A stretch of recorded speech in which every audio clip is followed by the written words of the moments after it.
गुरुर्ब्रह्मा गुरुर्विष्णु गुरुर्देवो महेश्वरा गुरुर्साक्षात् परब्रह्म तस्मै श्री गुरुवे नमः। नमस्कार दोस्तों, मैं डॉक्टर सतीश तिवारी इस यूट्यूब चैनल पर एक बार फिर से आप लोगों का स्वागत करता हूं। इस चैनल पर हम लोग फिलॉसफी दर्शन शास्त्र विषय पीजीसी नेट के लिए पढ़ रहे हैं, जिसमें हम लोग इंडियन फिलॉसफी अभी पढ़ रहे हैं। इंडियन फिलॉसफी के अंतर्गत जैन फिलॉसफी हम लोग देख रहे हैं। जैन फिलॉसफी का ये आज हम लोग जैन ज्ञान मीमांसा को देखेंगे। Okay, today we will study Jain epistemology. Okay, let's start it. ये मैंने फिर हेरा फेरी पिक्चर आप लोगों ने देखी होगी, उसके 3 पात्रों की सहायता से इसको प्रस्तुत करने की कोशिश की है। पहले हैं बाबू भैया, दूसरा राजू और तीसरा श्याम। ये 3 मुख्य पात्र थे जिन पर ये फिल्म बनी है, उसी के आधार पर। बाबू भैया पूछते हैं, हे राजू, ये ज्ञान मीमांसा क्या है? राजू, क्या बाबू भैया, आपको ये भी नहीं पता? ज्ञान मीमांसा श्याम बताए। श्याम बोलना, तो श्याम बोलता है, ज्ञान मीमांसा ज्ञान के बारे में अध्ययन है। ज्ञान क्या है, ज्ञान की प्राप्ति के साधन क्या हैं, ज्ञान की सीमाएं क्या हैं, ज्ञान किसको प्राप्त होता है, ज्ञान किसका होता है, ज्ञान, अज्ञान, प्रमा, अप्रमा, प्रमाण आदि क्या है, इसके बारे में जो अध्ययन होता है वो ज्ञान मीमांसा होता है। So what is epistemology? Epistemology is the study of knowledge. What is the knowledge? What is the definition of knowledge? What is the mean of knowledge? What is the limitation of knowledge? Who gets the knowledge? What is the knowledge and error? What is the valid knowledge? What is the invalid knowledge? What is the evidence of? What is the valid source of knowledge, etc. These types of problems deal with the epistemology. Okay? अब अगर हम बात करें तो भारतीय चिंतन परंपरा में ज्ञान मीमांसा के लिए कुछ और शब्दावलियों का प्रयोग होता है, जिसमें ज्ञान मीमांसा को प्रमाण मीमांसा और न्याय शब्द भी कहा जाता है। प्रमाण mimamsa and Nyaya word are use for epistemology in Indian thought tradition. अब ज्ञान मीमांसा को प्रमाण मीमांसा क्यों कहते हैं? प्रमाण का अध्ययन ज्ञान मीमांसा का प्रमुख विषय होता है, इसलिए इसको प्रमाण मीमांसा भी कहा जाता है। Pramana is the core issue for study, due to this reason it's called pramana mimamsa. Okay, the another name is Nyaya. Nyaya कहा जाता है, तो प्रमाणों के आधार पर किसी निर्णय पे पहुंचने को न्याय कहते हैं। ठीक है, it is a न्याय to reach decision based on the evidence और प्रमाण। ठीक, तो न्याय के प्रमुख 4 अंग स्वीकार किए गए हैं: प्रमाण, प्रमेय, प्रमिति, प्रमाता। इसको भारतीय चिंतन परंपरा में चतुरंग न्याय कहा जाता है। ठीक है, ये 4 हैं, तो न्याय के ये 4 अंग हैं। Okay, Pramana, Prameya, Pramiti and Pramata, these are the 4 parts of Nyaya. It is called Chaturanga Nyaya. ठीक है, अब प्रश्न है ये प्रमाण क्या है? ठीक है, तो प्रमाण क्या है, ये इसकी कई परिभाषाएं दी गई हैं। भारतीय चिंतन परंपरा में इसकी एक व्यापक चिंतन का ये विषय है, लेकिन एक सामान्य परिभाषा, सर्वव्यापक परिभाषा इस तरीके से कह सकते हैं जो लगभग सभी को स्वीकार है। तो प्रमाण को कहा गया प्रमाकरणम प्रमाणम, जो प्रमा का करण है वह प्रमाण है। चारवाक दर्शन में हम लोगों ने इसकी चर्चा की है। The mean of valid knowledge called प्रमाणा। ठीक है, तो जिससे हमको वैध ज्ञान, वैलिड नॉलेज प्राप्त होता हुआ प्रमाण है। ठीक है, तो दूसरा अंग जिसे हम प्रमेय कह रहे हैं, प्रमेय क्या है? प्रमाण के द्वारा जिस वस्तु को जाना जाता है वह प्रमेय है। ओके, व्हाट इज द प्रमेय? The object which is known by प्रमाणा इज कॉल्ड प्रमेय और knowable object. Okay, the third one is, तीसरा क्या है? परमिति। प्रमिति क्या है? प्रमाण के द्वारा किसी विषय का निश्चयात्मक ज्ञान जो होता है उसे ही प्रमिति कहते हैं। व्हाट इज द प्रमिति? The definite knowledge of any object through evidence is called प्रमिति। ओके, द लास्ट वन, अंतिम क्या है इन 4 अंगों में? प्रमाता। प्रमाता कौन है? प्रमाण के द्वारा प्रमेय को जानने वाला प्रमाता है। ठीक है, one who know knowable object through evidence is called प्रमाता। ठीक है, इसको ऐसे समझिए, मान लीजिए एक मेज है और एक व्यक्ति है राजू, वो उस मेज को जान रहा है। तो राजू कौन है? वो प्रमाता है, क्योंकि वह उसको जान रहा है। ठीक, प्रमेय क्या है? वो मेज। प्रमाण क्या है? किसके द्वारा वो जान रहा है? प्रत्यक्ष के द्वारा वो जान रहा है, तो प्रत्यक्ष यहाँ पे प्रमाण हो गया। प्रमिति क्या है? जो प्रमाता, प्रमेय और प्रमाण के आपस में होने से उत्पन्न हुआ ज्ञान है। जैसे यह मेज है, तो ये जो ज्ञान है, निश्चयात्मक ज्ञान है, यह मेज ही है, यह कुर्सी नहीं है, यह हाथी नहीं है, ये घोड़ा नहीं है, ये सब जो ज्ञान उत्पन्न हुआ यह मेज ही है, ये प्रमिति है। ओके, स्पष्ट हो गई बात? फिर भी अगर किसी तरीके की शंका होती तो आप कमेंट कर सकते हैं। देखिए, ये ज्ञान मीमांसा के बिल्कुल मूलभूत संप्रत्यय हैं, इनको स्पष्ट होना चाहिए, बिल्कुल स्पष्ट होना चाहिए। ठीक है, these are very basic elements of Indian epistemology, so it's clear, no doubt. ठीक है, तो अगर अब हम भारतीय ज्ञान मीमांसा परंपरा में जैन ज्ञान मीमांसा की बात करें, तो जैन ज्ञान मीमांसा भारतीय चिंतन परंपरा में एक ज्ञान मीमांसा पर जोर बहुत बाद में दिया गया। या शुरू में चूंकि न्याय दर्शन जो कि वैदिक दर्शन है, एक ऑर्थोडॉक्स सिस्टम है, उसमें ज्ञान मीमांसा पर बहुत अधिक जोर दिया गया। तो जब खंडन मंडन पक्ष प्रारंभ होता है भारतीय चिंतन परंपरा में, जब शास्त्रार्थ प्रारंभ होता है, तो शुरू में बौद्ध और जैन ये दोनों लोग उन्हीं साधनों का प्रयोग कर रहे थे शास्त्रार्थ के लिए। फिर बाद में जब शास्त्रार्थ में इन लोगों को सफलता कम मिल रही थी, तो इसलिए इनको लगा कि हमको अपनी एक स्वतंत्र ज्ञान मीमांसा का विकास करना चाहिए। तो उसमें सबसे पहले बौद्धों की ज्ञान मीमांसा का विकास हुआ और उसके बाद जैन की ज्ञान मीमांसा का विकास शुरू होता है। तो जो न्याय का क्षेत्र है, ज्ञान मीमांसा का क्षेत्र है, इसमें बौद्धों का प्रवेश, जैनों का प्रवेश बौद्धों, न्यायिकों, मीमांसकों की बहुत बाद में। ठीक है, मुख्य रूप से भारतीय चिंतन परंपरा में बौद्ध, न्यायिक और मीमांसक, जैन, ये प्रमुख ज्ञान मीमांसीय के क्षेत्र में इनका योगदान प्रमुख माना जाता है। ठीक है, Jainism entered the field of epistemology only after Buddhist, न्यायिक एंड मीमांसा। तो जो जैन ज्ञान मीमांसा है उसमें आचार्य सिद्धसेन, आचार्य सामंत भद्र, आचार्य अकलंक आदि हैं जिन्होंने इसके विकास में बहुत योगदान दिया है। ठीक है,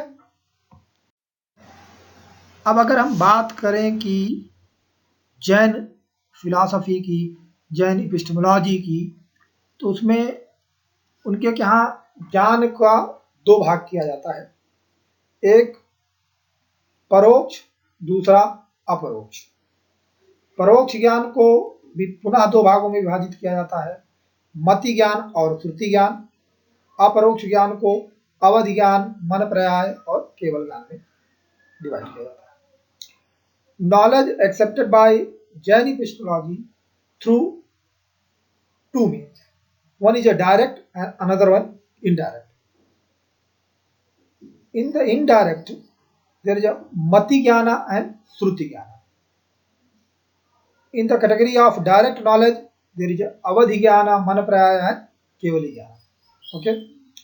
तो जैसा हम लोग अनेकांतवाद पढ़ते वक्त चर्चा किए थे कि जैन ज्ञान मीमांसा के अनुसार, जैन के अनुसार जीव में आत्मा अनंत चतुष्टय से युक्त है, तो उसमें समस्त ज्ञान पहले से निहित है।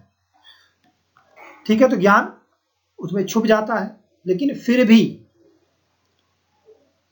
जैन ज्ञान मीमांसा में एक वस्तुवादी ज्ञान मीमांसा है, मतलब यह ज्ञेय की सत्ता को ज्ञाता से स्वतंत्र स्वीकार करता है। जो व्यक्ति ज्ञान प्राप्त कर रहा है और जिस वस्तु का ज्ञान प्राप्त कर रहा है, दोनों बिल्कुल स्वतंत्र है। Due to this Jain philosophy is realist philosophy. Jain epistemology is realistic epistemology. ठीक है, तो ज्ञान का स्वरूप क्या है? तो जैन दर्शन में ज्ञान का स्वरूप स्वीकार किया गया है स्वप्रकाश। ज्ञान स्वयं में प्रकाशित है और वह दूसरों को भी प्रकाशित करता है। तो ज्ञान को खुद किसी और प्रमाण की जरूरत नहीं पड़ती, वो दूसरे को भी प्रकाशित करता है और खुद को भी प्रकाशित करता है। According to Jain epistemology, knowledge reveals itself and knowable object both. ठीक है, जो न्याय फिलॉसफी है वो ज्ञान को दूसरे को प्रकाशित तो मानती है, वो खुद को प्रकाशित करता है ऐसा स्वीकार नहीं करती। ठीक है, जबकि जैन फिलॉसफी, अद्वैत वेदांत और ज्यादातर दर्शन ये बात स्वीकार करते हैं कि ज्ञान खुद को भी प्रकाशित करता है और जिस वस्तु का ज्ञान हो रहा है, जो ज्ञेय पदार्थ है, उसका भी प्रकाश। अब अगर हम बात करें कि जैन ज्ञान मीमांसा के पांचों जो कैटेगरी की हमने बात की, उसकी हम बात करें तो उमा शास्त्री ने एक पुस्तक लिखी तत्वार्थ सूत्र। ये जैन ज्ञान मीमांसा के लिए बहुत महत्वपूर्ण पुस्तक है। इस पुस्तक का स्वीकार जैन के दोनों संप्रदायों में है, दिगंबर और स्वतंत्र। ठीक है, तत्वार्थ सूत्र तो मुख्य रूप से तो ये मेटाफिजिक्स की बुक है, तत्व के अर्थ को जानने वाला। तो जैसे भारतीय चिंतन परंपरा में सूत्र लिखने की परंपरा है, उसी के प्रभाव में न केवल वैदिक बल्कि श्रवण परंपरा में भी सूत्र लिखा गया। तो ये जो तत्वार्थ सूत्र है ये उसी की परंपरा का है। तो तत्वार्थ सूत्र में 5 प्रकार के ज्ञानों की चर्चा है। According to Jain text Tattvartha सूत्र नॉलेज और ज्ञान is 5 kind. Okay, first one is मति ज्ञान, sensory knowledge, and the second one is Shruti Jnana, spiritual knowledge. Third one is Avadhi Jnana, clairvoyance knowledge, and the fourth one is Manapraya Jnana, telepathy, and the fifth one and the perfect knowledge is Kevala Jnana, omniscience knowledge. ठीक है, अब हम लोग इसको एक एक करके देखते हैं। सबसे पहले मति ज्ञान। तो मति ज्ञान क्या है? मुख्य रूप से जो अन्य दर्शनों में प्रत्यक्ष के रूप में स्वीकार किया गया है, उससे मिलता जुलता ज्ञान मति ज्ञान है। ठीक है, तो जैन एपिस्टेमोलॉजी में, जैन ज्ञान मीमांसा में मति ज्ञान क्या है? वह ज्ञान जो इंद्रिय और मन के द्वारा ग्रहण किया गया हो उसे मति ज्ञान कहते हैं। ठीक है, और यह मति ज्ञान तब है जब यह प्रत्यक्ष कब हो रहा है? जब जीव कर्म पुद्गलों से जुड़ा हुआ है। अन्यथा दूसरा जो प्रत्यक्ष है तो वो तो जीव में सारे ज्ञान है ही है, तो वह मति ज्ञान के अंतर्गत नहीं आएगा, वो केवल ही ज्ञान होता है। ठीक है, तो यह अपरोक्ष है, इनडायरेक्ट नॉलेज की कैटेगरी में आता है अकॉर्डिंग टू जैन एपिस्टेमोलॉजी, मति ज्ञान। ठीक है, तो sensory knowledge come under the indirect category of knowledge in the Jain philosophy. The knowledge acquired through the empirical perception and mind the term as mati jnana in Jain epistemology. According to Jain epistemology, sense perception is the knowledge which the jiva acquire of environment through the intermediary of material sense organ. ठीक है, तो यहाँ पे material sense organ जो है इंटरमेडिएटरी का काम कर रहा है। ठीक, अब हम बात करते हैं श्रुति ज्ञान की, स्क्रिप्चुअल नॉलेज की। तो वह ज्ञान जो वाक्यों को सुनकर या पढ़कर प्राप्त होता है वह ज्ञान श्रुति ज्ञान है। ठीक है, तो जैन में श्रुति ज्ञान आगमनों को बहुत महत्व किया गया है जैन धर्म और जैन दर्शन में। ये श्रुति ज्ञान के प्रमुख स्रोत है। Scriptural knowledge, the knowledge acquired through understanding of verbal and written sentences etcetera is the term use as a श्रुति ज्ञान। ठीक है, अब हम लोग डायरेक्ट नॉलेज की बात करते हैं। डायरेक्ट नॉलेज की कैटेगरी में 3 ज्ञान आ रहे हैं। एक अवधि ज्ञान है। तो अवधि ज्ञान क्या है? जब बाधाओं के हट जाने से जब दूर की सूक्ष्म की वस्तुएं भी स्पष्ट रूप से दिखने लगती तो उन्हें हम अवधि ज्ञान कहते हैं। The most remote and suitable and obvious knowledge object of knowledge are clear. The next one is man prayay, telepathy. ठीक है, तो जब ये योगियों का ज्ञान है, जब योगी अपना योग की प्रक्रिया में होता है, जैन मुनि जब अपने योग की प्रक्रिया में होते हैं और वो अपने राग द्वेष पर विजय पा लेते हैं तो उनके अंदर ये क्षमता आ जाती है कि वो किसी व्यक्ति के भूत के और वर्तमान के उसके मन में क्या चल रहा है ये ज्ञान उनको पता चल जाता है, दूसरे के मन की बात पता चल जाती है। तो इसे मन प्रयाय ज्ञान कहा जाता है। टेलीपैथी क्या है? After conquering rag and dvesa, one get to knowledge the past and present through thought of other. This is the telepathy. ठीक है, and the last one, and इस ज्ञान के बाद किसी और ज्ञान की जरूरत नहीं पड़ती है, वो ज्ञान है केवल ज्ञान। तो ये ज्ञान पूर्ण ज्ञान है, ये सर्वज्ञ ज्ञान है। इस ज्ञान को पाने के बाद जीव मुक्त हो जाता है। Omniscience, this is the perfect and the omniscience knowledge. After this knowledge जीव और सोल लिबरेटेड। ठीक है, जैसे महावीर को प्राप्त हुआ था, पारसनाथ को प्राप्त हुआ था, ऋषभदेव को, आदि लोगों को प्राप्त हुआ था। ठीक है, अब हम लोग चर्चा करते हैं कि जैन दर्शन में प्रमाण क्या है, प्रमाणों की स्वीकृति क्या है। देखिए, यहाँ पर मैंने जैन दर्शन के प्रमाण व्यवस्था को थोड़ा सा विस्तार से चर्चा करने की कोशिश की है। सामान्यतः भारतीय दर्शन की जो इतिहास की किताबें हैं उसमें जैन दर्शन के प्रमाण की विस्तृत चर्चा नहीं मिलती है, तो इतना विस्तृत पूछा भी नहीं जाता है। फिर भी हमने यहाँ पे चर्चा कर दी है कि आप इसको समझ लीजिए, जान लीजिए। परीक्षा में हो सकता है कुछ प्रश्न पूछ लिया जाए तो इसको जान लीजिए। तो अगर प्रश्न किया जाए कि प्रमाण क्या है, what is the valid source of knowledge, तो उमा शास्त्री के अनुसार, जो उमा शास्त्री ने इसका जवाब दिया जिन्होंने तत्वार्थ लिखा है, तो उन्होंने कहा ज्ञानम प्रमाणम, ज्ञान ही प्रमाण है। तो एक बहुत विस्तृत परिभाषा है, तो इसको बाद में परिष्कृत की गई जैन ज्ञान मीमांसकों द्वारा, ज्ञान जैन दार्शनिकों द्वारा। तो उसमें आचार्य सिद्धसेन आते हैं, आचार्य सम्भ्रात भद्र कहते हैं प्रमाणम स्वापरा अविभाषी ज्ञानम बाद वर्जितम, अर्थात जो स्वप्रकाशी है और निर्दोष ज्ञान है वह प्रमाण है। मतलब जो अपने आप को प्रकाशित कर रहा है और उसमें किसी प्रकार का दोष नहीं है। ठीक है, वो ऐसा नहीं है कि रस्सी है तो सांप दिख रहा है या इस तरीके की चीजें हैं। तो जो अयथार्थ ज्ञान नहीं है वो परिभाषा हुई प्रमाण। अकलंक आए तो उन्होंने सिद्धसेन द्वारा प्रयुक्त जो ये बाध वर्जित शब्द है इसको स्वीकार नहीं किया और उन्होंने प्रमाण में असंवादी शब्द को जोड़ दिया। असंवादी मतलब अज्ञात अर्थ को। ठीक है, प्रमाण वही होगा जिसको पहले नहीं जाना गया है उसको जानना ही असंवादी होता है। ठीक है, तो प्रमाण विद संवादी ज्ञानाधिगत लक्षणत्वात्, मतलब प्रमाण जो है वो असंवादी लक्षण को और अज्ञात अर्थ को जानने वाला है, वही प्रमाण है। ठीक है, स्पष्ट है। सो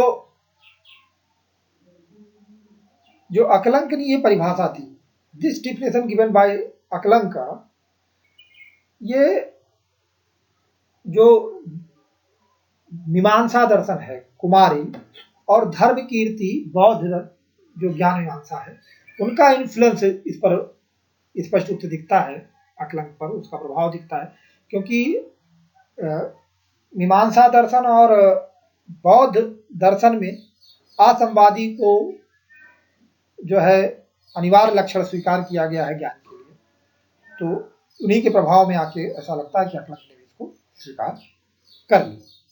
बात के एक और जैन के ज्ञान शास्त्री है, ज्ञान मीमांसी दार्शनिक है हेमचंद्र आचार्य, तो उन्होंने कहा स्वाबाधित वर्जित अनादिगत, ये सब जो शब्द थे, इन शब्द आदि शब्दों को हटाकर एक नई परिभाषा देने की कोशिश की।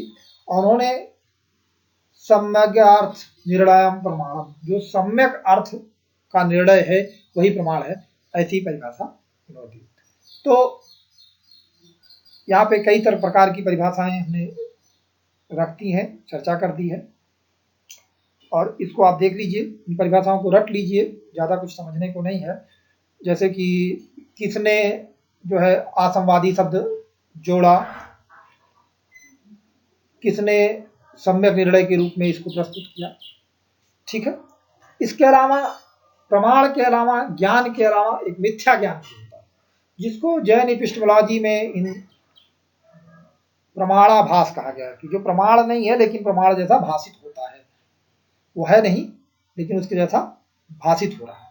तो इनकी संख्या जैन ज्ञान मीमांसा में 3 स्वीकार की गई, संशय, विप्रय और अनाधिवासा है, ठीक है। तो संशय क्या होता है? Doubt, okay. तो डाउट क्या होता है? जब आपको यह स्पष्ट नहीं हो रहा होता है कि यह है या वह है। मान लीजिए आप जो है सड़क पे जा रहे हैं, धूप गर्मी का समय है, और वहां पे कोई वस्तु पड़ी हुई है और वो चमक रही है, तो आप ये समझ नहीं पा रहे हैं कि पड़ी हुई वस्तु चांदी है या ऐसे ही कोई चीज पड़ी हुई है जो चमक रही है, ठीक है। तो जब ये है या वो है, इस तरीके की स्थिति होती है तो इसे डाउट कहते हैं, यहाँ क्लियरिटी नहीं होती है, ठीक है। जैसे मान लो आप एग्जाम दे रहे हैं, 4 विकल्प है, उसमें से 2 में आपको लगा ये वाला सही है, वो वाला सही है, पता चला 2 में आप अटके हुए हैं, आपको स्पष्ट नहीं हो रहा वाला ये सही है या ऐसे ही, तो आप क्या है, डाउट में। आप कहते भी यार इस क्वेश्चन में मुझे डाउट था, ठीक है। तो ये संशय है। विप्रय क्या होता है? ये भ्रम है। इसमें जब तक आप इस स्थिति में रहते हैं तब तक आपको निश्चित ज्ञान लगता है। जैसे मान लीजिए अंधेरे में रस्सी पड़ी हुई है और आपको वो सांप नजर आ रहा है, ठीक है। तो अब उस जब तक वो सांप नजर आता तब तक वो सांप ही नजर आता है आपको, बाद में आपको पता चलता है कि रस्सी, ठीक है। तो इस तरीके का जो ज्ञान है वो विप्रय है। जो अनाध्यावसाय ज्ञान है, ये एक तरीके का अपूर्ण ज्ञान होता है, ज्ञान कहना ठीक नहीं होता है। ये इसको ऐसे समझिए कि इसमें आपको पता नहीं चलता, कुछ तो आपको थोड़ा सा ज्ञान होता है लेकिन फिर पता नहीं चलता क्या है, कहते हैं। जैसे मान लीजिए आप बैठे हुए हैं, आपको किसी ने पीछे से मार दिया, किसने मारा किसने मारा किसने मारा पता नहीं चल रहा, दोस्त आपस में मजाक कर रहे हैं तो एक पता नहीं चला। आप कहीं पे बैठे हुए हैं, कुछ आपके शरीर से आपको ऐसा आभासित हुआ कि आपके शरीर से कुछ छू के निकल गया, लेकिन वो क्या था, क्या छू के निकला, वो आपको पता नहीं चला, ठीक है। तो जो इस तरीके का ज्ञान है, जो पता नहीं चल पाता है, थोड़ा सा अनुभव भी होता है, वो अनाध्यावसाय के अंतर्गत आता है। तो ये 3 प्रमाणाभास है जो स्वीकार किए गए, तीनों का नाम याद कर लीजिए, और मुझे लगता है कि स्पष्ट हो गया होगा। अगर फिर भी कोई संदेह है तो आप हमसे पूछ लें। अब अगर हम बात करें कि प्रमाणों की संख्या क्या है, जैन दर्शन में कितने प्रमाण है, तो सामान्यतः इसका उत्तर है जैन दर्शन में 3 प्रमाण स्वीकार किए गए हैं, प्रत्यक्ष, अनुमान और शब्द, ठीक है। ये सही उत्तर है। जब भारतीय चिंतन परंपरा के सामान्य परंपराओं के जो प्रमाण हैं उनको देखते हैं तो प्रमाणों की संख्या जैन दर्शन में 3 स्वीकार की गई, लेकिन अकलंक ने और लोगों ने जो जैन ज्ञान मीमांसा से जुड़े हैं वो प्रमाणों को 2 श्रेणी में बांटते हैं, अपरोक्ष प्रमाण और परोक्ष प्रमाण। ठीक है, और अपरोक्ष प्रमाण के अंतर्गत जो है वो प्रत्यक्ष को रखते हैं, और परोक्ष प्रमाण के अंतर्गत इन्होंने 5 प्रमाणों की संख्या स्वीकार की है। तो सामान्यतः अगर प्रश्न पूछा जाता है कि जैन ज्ञान मीमांसा कितने प्रमाणों को स्वीकार करती है, तो उत्तर देना है 3। लेकिन अगर उसके अंदर जो हम अभी पढ़ा रहे हैं, हम लोग डिस्कस करेंगे, इससे संबंधित कोई प्रश्न पूछा जाता है तो उस हिसाब से आप उत्तर दीजिएगा। इसको ध्यान रखिए, बिल्कुल स्पष्ट रखिए कि चूंकि जो सामान्य प्रमाणों की परंपरा है कि प्रत्यक्ष है, अनुमान है, शब्द है, उपमान है, अर्थापत्ति है, अनउपलब्धि है, तो इन प्रमाणों की संख्या में, इस प्रमाणों के क्रम में केवल 3 प्रमाण है। ठीक है, कुछ और प्रमाण स्वीकार किए जो अन्य किसी भी भारतीय चिंतन परंपरा में प्रमाण के रूप में स्वीकार नहीं है, उसकी हम लोग यहाँ पर चर्चा करने जा रहे हैं। तो सबसे पहले हम लोग देखते हैं अपरोक्ष ज्ञान। According to Jain epistemology, there is a 2 valid source of knowledge. One is a direct and another one is indirect. Okay, let's start with the direct knowledge.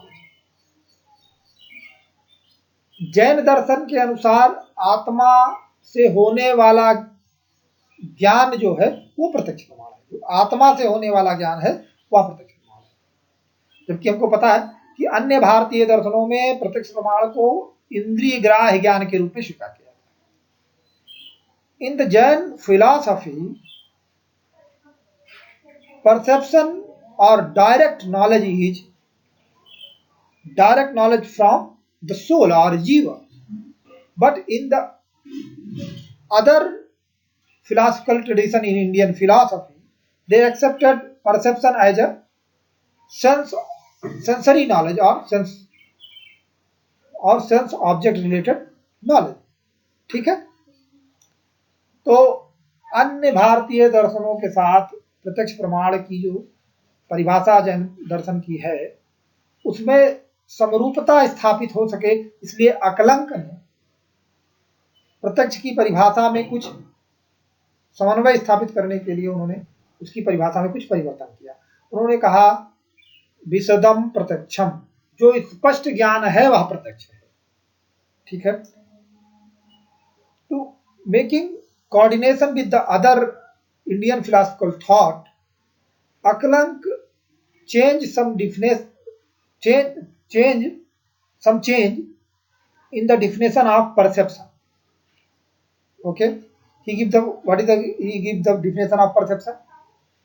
Perception is the clear knowledge. Okay, which is the clear knowledge? That is a perception. Jain दर्शन में 2 प्रकार के प्रत्यक्ष स्वीकार किए गए, एक परमार्थिक प्रत्यक्ष, दूसरा समव्यवहारिक प्रत्यक्ष। ठीक है, one is a transcendental perception, another one is a empirical perception. Okay, what is the transcendental perception? जैसे ये जैन मुनि है महावीर स्वामी, तो इनको जो ज्ञान हुआ है बैठ के आत्मा से ही ज्ञान कर रहे हैं, सीधे ज्ञान हो रहा है, ये सब डायरेक्ट ज्ञान है। ठीक है, ट्रांसेंडेंटल नॉलेज। और दूसरा जो देखिए बैठ के पहाड़ों को देख रहा है ऋषि, तो ये जो प्रत्यक्ष कर रहा है पहाड़ का वो समव्यवहारिक प्रत्यक्ष। तो परमार्थिक प्रत्यक्ष या ट्रांसीडेंटल नॉलेज वो नॉलेज है जिसमें इंद्रिय, मन या किसी अन्य प्रमाणों की सहायता की जरूरत नहीं होती, आत्मा सीधे इसका ज्ञान प्राप्त करता है। ठीक है, जैन फिलॉसफी में, जैन एपिस्टेमोलॉजी में इनकी संख्या 3 स्वीकार की गई है, अवधि ज्ञान, मन पर्याय ज्ञान और केवली ज्ञान। ठीक है, जिसको हम लोग पहले देख चुके। ठीक, तो जो दूसरा इनका समव्यवहारिक प्रत्यक्ष है वो अन्य भारतीय दर्शनों में स्वीकृत प्रत्यक्ष की अवधारणा के समान ही है कि इंद्रिय और वस्तु के सन्निकट से उत्पन्न होने वाला ज्ञान। ठीक, now we are talking about the indirect category of knowledge और प्रमाण। Okay, according to Jain philosophy there is 5 kind of indirect pramana. First one is a memory, स्मृति, सेकेंड वन इज प्रतिभिज्ञा रिकॉग्नाइजेशन, थर्ड वन इज तर्क reason, fourth one is अनुमान inference, and the last one, fifth one is agmana, verbal testimony. Okay, so what is the smriti, what is the memory? Jain दर्शन के अनुसार स्मृति जो है वो प्रत्यक्ष और ज्ञान के आधार पर चलती है। जैसे मान लीजिए कि पानी पीने से प्यास बुझती है, हमने ये हमारा पहले से अनुभव, तो ये पहले का अनुभव है, पानी पीने से प्यास बुझती है, तो जब हमको प्यास लगती है तब हम पानी खोजते हैं और फिर पानी पीते हैं तो प्यास बुझ जाती है। इसलिए जैन ग्रंथ में स्मृति को भी प्रमाण स्वीकार किया गया है। ठीक है,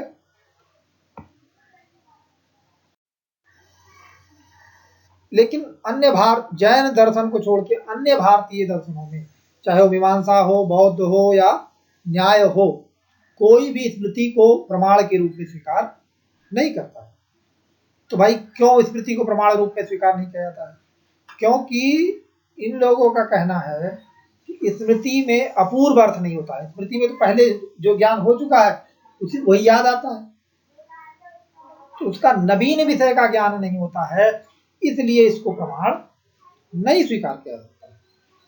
ठीक है, ये तर्क है बौद्धों का और मीमांसकों का, जबकि न्याय का ये तर्क है स्मृति को प्रमाण न स्वीकार करने के पीछे कि उसमें ज्ञेय पदार्थ उपस्थित नहीं रहता है, इसलिए उसको हम प्रमाण नहीं मान सकते। ठीक है, स्पष्ट है। अब हम दूसरे प्रमाण की बात करते हैं, प्रतिभिज्ञा रिकॉग्नाइजेशन। ये क्या है? प्रतिभिज्ञा क्या होता है? अनुभव और स्मृति के योग से उत्पन्न होता है। क्या होता है? रिकॉग्नाइज करते हैं व्यक्ति को, या वही है, ये उसके समान है, ये उससे भिन्न है, ये विलक्षण है, प्रतियोगी है, आदि बातें करते हैं, तो हम उसको प्रतिभिज्ञा कहते हैं। जैसे ये वही व्यक्ति है, जैसे हम लोग मूवी देख रहे हो, किसी कोई फेमस एक्टर ना हो और उसका नाम हमको याद ना आ रहा, तो हम लोग कैसे कहते हैं? ये वही है ना जो उस पिक्चर में काम किया था, उस पिक्चर में ये किया था, तो हम कैसे प्रभावित कर रहे हैं। या किसी व्यक्ति से हम कभी मिले, फिर थोड़ी देर बाद उससे मिले, अच्छा आप वही है ना जो हम वहां मिले थे। इस तरीके से क्या होता है? रिकॉल करते हैं, रिकॉग्नाइजेशन करते हैं, पहले से जो हमारा कुछ हो चुका है उसका जो है रिकॉग्नाइजेशन करते हैं।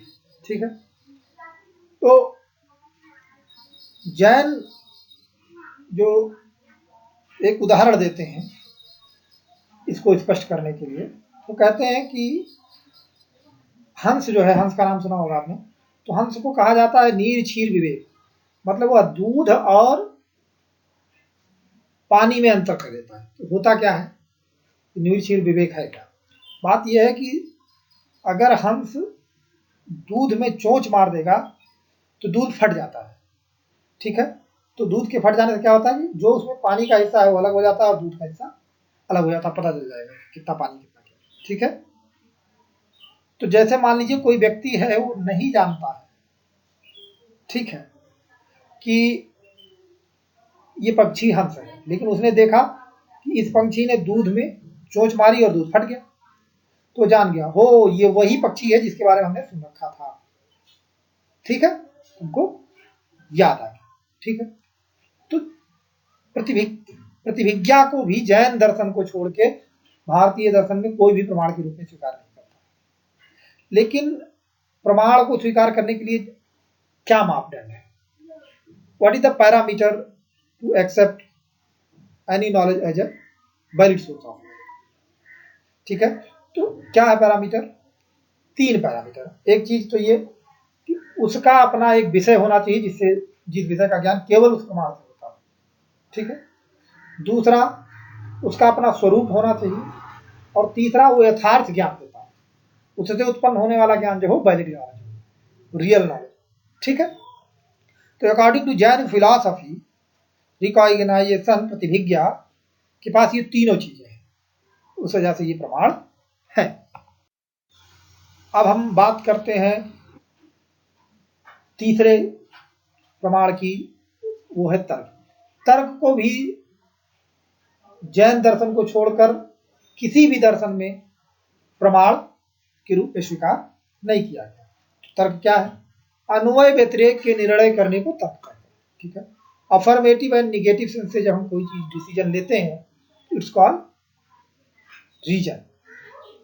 ओके, ये तर्क। जैसे साधन के होने पर साध्य के होने का अन्वय। ठीक है, यत्र यत्र धूमत् तत्र तत्र वह्नि, जहां जहां धुआं है वहां वहां आग है। ठीक है, तो यहां पर क्या हो गया? ये अन्वय विधि से हो रहा है, जहां जहां धुआं है वहां वहां आग है। ये अफर्मेटिव मेथड है। निगेटिव मेथड क्या है? जहां जहां आग नहीं है वहां वहां धुआं है। ये व्यतिरेक विधि। ठीक है, तो व्याप्ति का ज्ञान तर्क द्वारा होता है, इसलिए तर्क को एक सूत्र प्रमाण जैन दर्शन ने स्वीकार किया। आपको याद होगा जब हम लोग चारवाक दर्शन पढ़ रहे थे तो चारवाक ये बता रहा था कि व्याप्ति की सिद्धि संभव नहीं। ठीक है, व्याप्ति का ज्ञान कैसे होगा? अगर प्रत्यक्ष से होगा तो क्या समस्या होगी, अनुमान से होगा तो क्या समस्या होगी, इसकी बात हम लोगों ने चर्चा की थी। तो Jain philosophy, Jain epistemology accept करती है कि व्याप्ति का ज्ञान तर्क से होता है। ठीक है, अब हम बात करते हैं चौथे प्रमाण की, जो है अनुमान प्रमाण।